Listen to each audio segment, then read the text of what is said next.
hijrah ke kota Habasyah. Assalamualaikum warahmatullahi wabarakatuh. Selamat pagi anak-anakku semua kelas 4. Oke anak-anak, hari ini kita akan mempelajari mata pelajaran SKI tentang hijrah ke kota Habasyah. Kemarin kita sudah mempelajari 2 bab. Yang pertama yaitu adalah dakwah Nabi Muhammad di kota Mekah.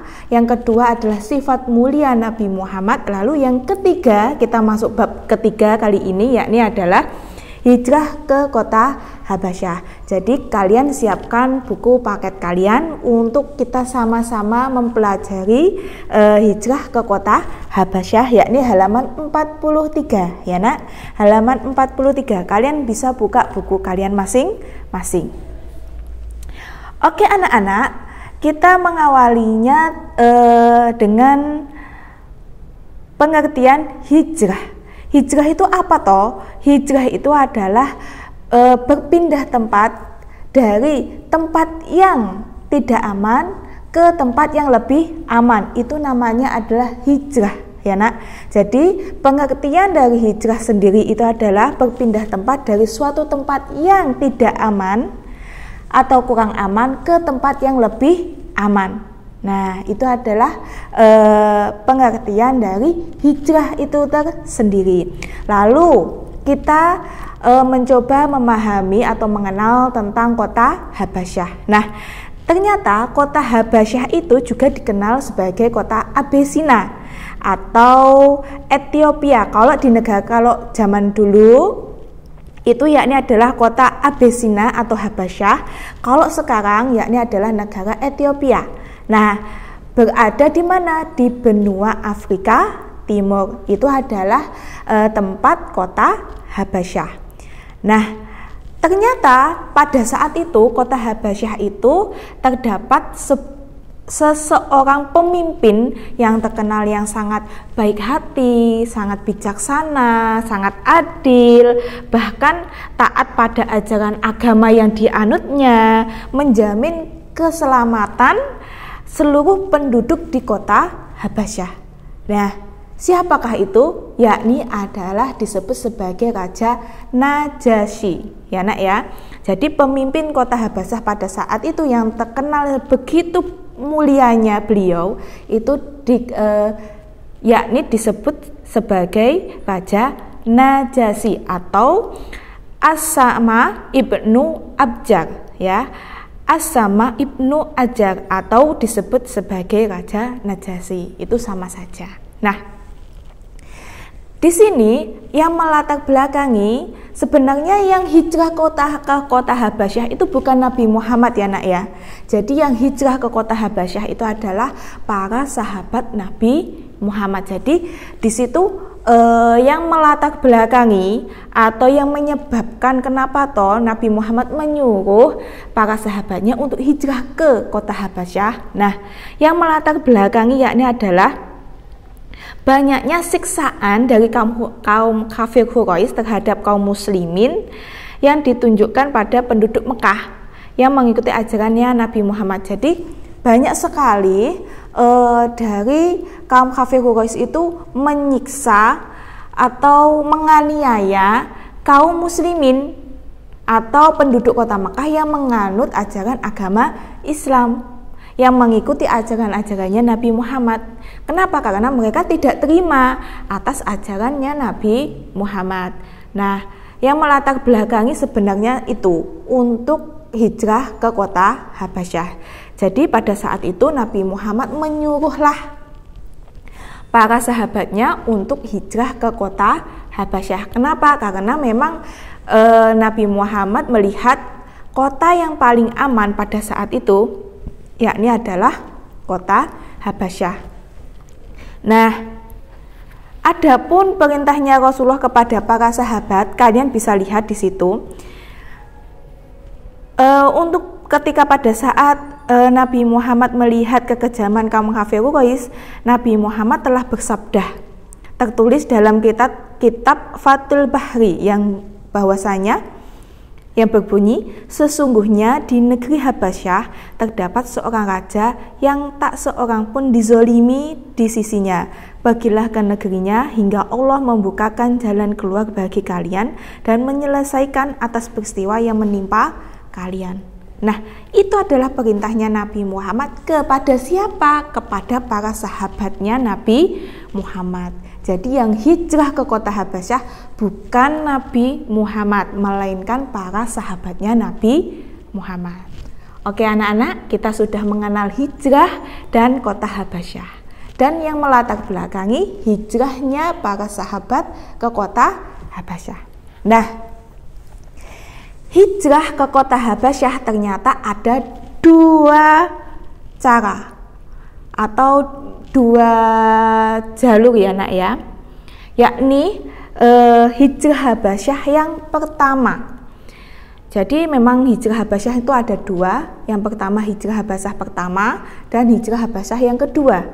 Nah, kalau hijrah Habasyah yang pertama itu dilakukan oleh para sahabatnya Nabi Muhammad pada tahun ke-7 sebelum hijrah, yakni tepatnya pada tahun 615 Masehi atau tahun kelima setelah kenabian. Ya, tahun kelima setelah kenabian atau 5 tahun kenabian. Nah, terjadinya sebuah peristiwa penting dalam sejarah Islam, yakni para sahabat melaksanakan hijrah ke Habasyah. Nah, yang melaksanakan hijrah Habasyah ternyata ada kurang lebihnya 15 orang untuk hijrah Habasyah yang pertama. Yakni ada 15 orang, 10 laki-laki sedangkan 5 itu perempuan. Jadi Habasyah pertama itu terdiri dari 10 orang laki-laki, 5 itu adalah perempuan.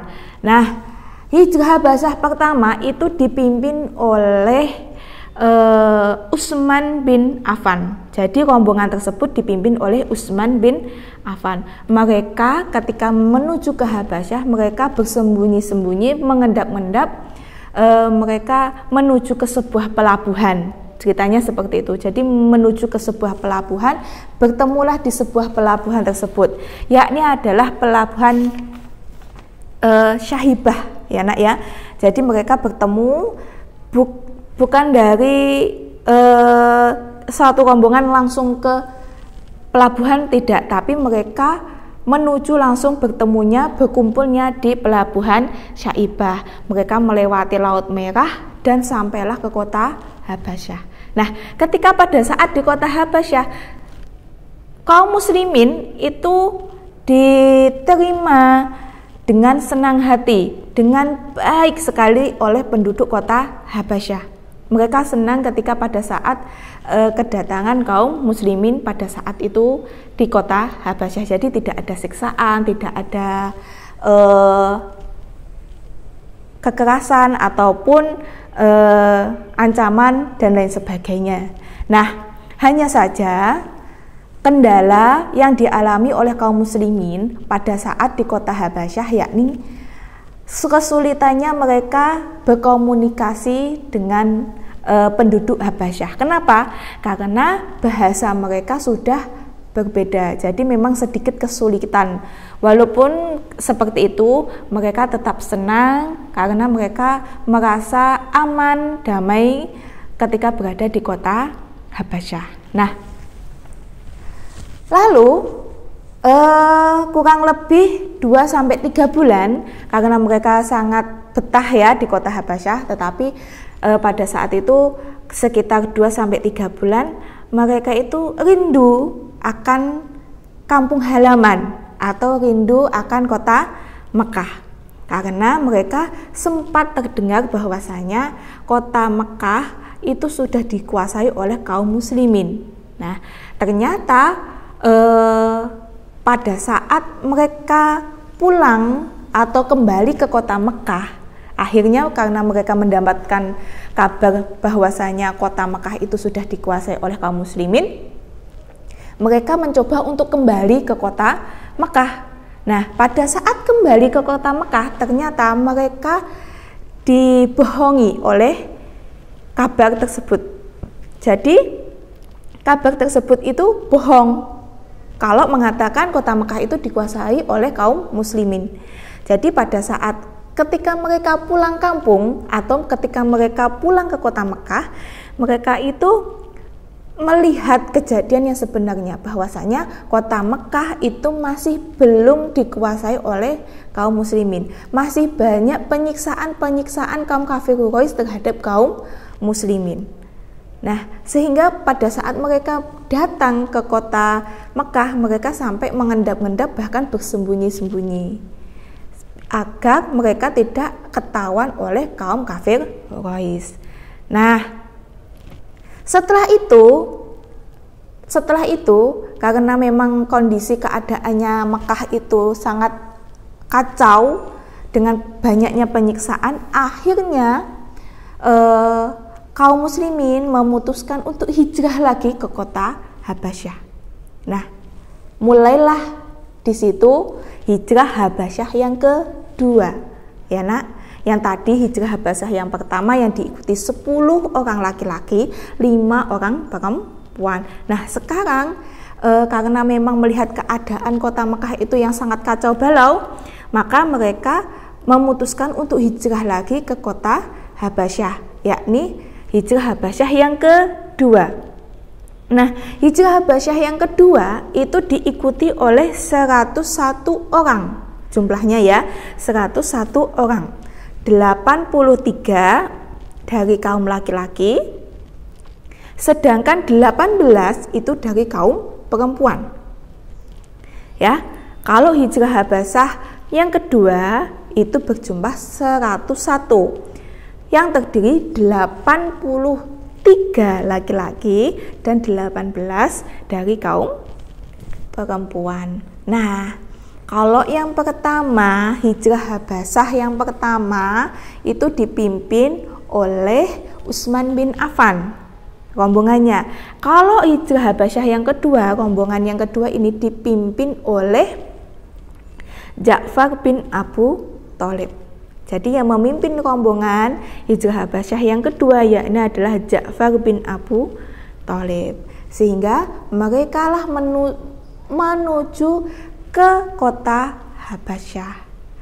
Nah, ternyata ketika mereka menuju ke kota Habasyah, kaum kafir Quraisy itu ada yang mengikutinya, yakni 2 pemuda kaum kafir Quraisy yang mengikuti hijrah Habasyah yang kedua kaum muslimin.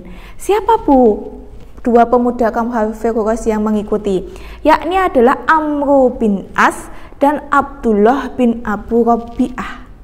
Itu dari kaum kafir Quraisy yang ingin mengetahui kemana perginya kaum muslimin ketika hijrah, yakni adalah Amru bin As dan Abdullah bin Abu Rabi'ah. Nah, akhirnya sesampailah di kota Habasyah dengan kesederhanaan, dengan kesenangan hati, dengan kerendahan hati penduduk kota Habasyah, mereka menerima kedatangan kaum muslimin pada saat itu, pada saat hijrah Habasyah yang kedua. Nah, ternyata secara diam-diam 2 orang pemuda kaum kafir Quraisy tadi itu telah menemui Raja Najasyi, bahwasanya mengatakan para penduduk Mekah yang hijrah ke kota Habasyah itu adalah mereka yang mengkhianati negeri mereka sendiri, bahwasanya mereka itu lebih mementingkan ajaran yang baru, ajaran yang sesat yang mengkhianati tradisional atau ajaran-ajaran nenek moyang mereka. Lalu karena Raja Najasyi itu adalah raja yang sangat adil dan bijaksana, karena Raja Najasyi itu terkenal dengan adil dan kebijaksanaan beliau, maka beliau mengundanglah salah satu dari kaum muslimin untuk berbicara dengan Raja Najasyi. Yakni siapa? Yakni adalah Ja'far bin Abu Thalib. Nah, pada saat itu Ja'far bin Abu Thalib telah dipanggil oleh Raja Najasyi untuk menjelaskan apa tujuan mereka datang ke sini dan kenapa mereka mengkhianati kaumnya atau negerinya sendiri. Lalu di situ sama Ja'far telah dijelaskan secara jelas bahwasanya mereka itu tidak mengkhianati, tetapi mereka itu beralih keyakinan dari keyakinan yang tidak baik ke keyakinan yang lebih baik, ya, seperti itu. Nah, mungkin kalian bisa mempelajari dialog. Sebenarnya ada beberapa pertanyaan dari Raja Najasyi kepada Ja'far pada saat itu. Itu ada di dialog Ja'far bin Abu Thalib di halaman 45. Di situ yang menegaskan bahwasanya bagaimana keyakinan mereka terhadap Isa dan ibundanya Isa, yakni adalah Maryam. Bagaimana tanggapan mereka? Nah, di situ telah dijelaskanlah pada Ja'far bahwasanya kami telah mengatakan sebagaimana yang diterangkan oleh Allah Subhanahu wa Ta'ala, bahwa beliau ada kalimatnya dan ruhnya yang dia lemparkan kepada perawan suci yang tidak pernah disentuh oleh lelaki manapun. Kemudian di sini Raja Najasyi mengambil sepotong kayu dan berkata, "Wahai rakyat Habasyah, para pendeta dan rohib sekalian, demi Allah, apa yang mereka nyatakan tentang Nabi Isa tidak lebih dari ini. Selamat datang para tamuku kaum muslimin, dan selamat datang pula yang kalian datang dari sisinya. Aku bersaksi bahwa sesungguhnya beliau adalah Rasulullah dan beliaulah yang kami dapatkan perintahnya di dalam Injil." Jadi memang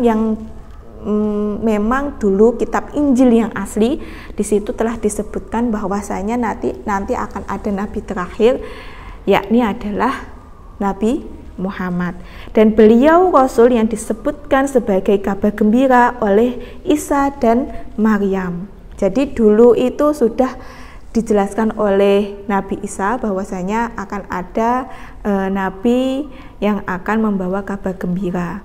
Nah, Raja Najasyi pun berkata, "Tinggallah di negeriku dengan sesuka hati. Demi Allah, jika aku bukan sebagai raja, niscaya aku akan datang kepadanya dan melayaninya."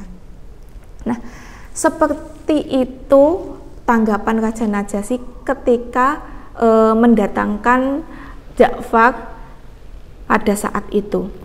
Nah, lalu karena Raja Najasyi sudah merasa yakin dengan penjelasannya Ja'far, maka Raja Najasyi di situ langsung mengusir dua pemuda kaum kafir Quraisy tersebut, karena mereka telah membohongi atau ingin mengadu domba antara Raja Najasyi dan kaum muslimin, sehingga Raja Najasyi mengusirlah dua pemuda tersebut dari kota Habasyah, dan dua pemuda tersebut kembali ke kota Mekah tanpa tangan kosong, atau lebih tepatnya tidak menghasilkan apa-apa. Nah, itu adalah cerita dari hijrah Habasyah 1 dan hijrah Habasyah yang kedua. Nah, dari cerita tersebut kita bisa meneladani bahwasanya Rasulullah itu menasihati kita semua untuk selalu tetap sabar dalam menghadapi setiap ujian yang datangnya dari Allah. Tidak perlu kita itu tergesa-gesa untuk mengambil suatu keputusan. Tidak perlu kita itu tergesa-gesa untuk emosi terlebih dahulu. Tapi kita utamakan kesabaran, tawakal kita terhadap Allah. Apa yang sudah diberikan sama Allah ataupun cobaan-cobaan yang diberikan pada Allah kepada kita, dari Allah kepada kita, itu adalah sebuah cobaan yang perlu kita hadapi dengan segala kesabaran dan tawakal. Tidak hanya sabar saja, tetapi kita juga memohon ampun, memohon doa kepada Allah. Jangan sampai kita lupa atau melalaikan Allah pada saat kita memiliki kesenangan, memiliki cobaan, ya nak ya. Nah, itulah kisah-kisah dari para sahabat Rasulullah yang hijrah ke Habasyah. Jadi hijrah Habasyah itu adalah hijrah untuk pertama kali yang dilakukan oleh para sahabatnya Rasulullah. Bukan Rasulullah sendiri yang hijrah, melainkan adalah para sahabatnya Rasulullah. Oke anak-anak, itu adalah penjelasan dari Bu Lulu untuk saat ini. Hari ini materinya sudah selesai, 1 bab. Nah, kalian hari ini tidak ada tugas, cukup kalian memahami video yang sudah Bu Lulu jelaskan hari ini. Dan kalian jangan lupa SKI, kalau ingin bisa kuncinya adalah kalian itu membaca. Kalau kalian malas baca, maka kalian tidak akan bisa memahami mata pelajaran SKI, karena memang kunci untuk bisa memahami pembelajaran SKI itu adalah membaca. Ya nak ya, jadi tugas kalian pahami dan membaca saja di bab 3. Oke anak-anak, itu yang perlu Bu Lulu sampaikan hari ini di bab 3 di Hijrah Habasyah Kota Mekah. Cukup sekian. Wassalamualaikum warahmatullahi wabarakatuh.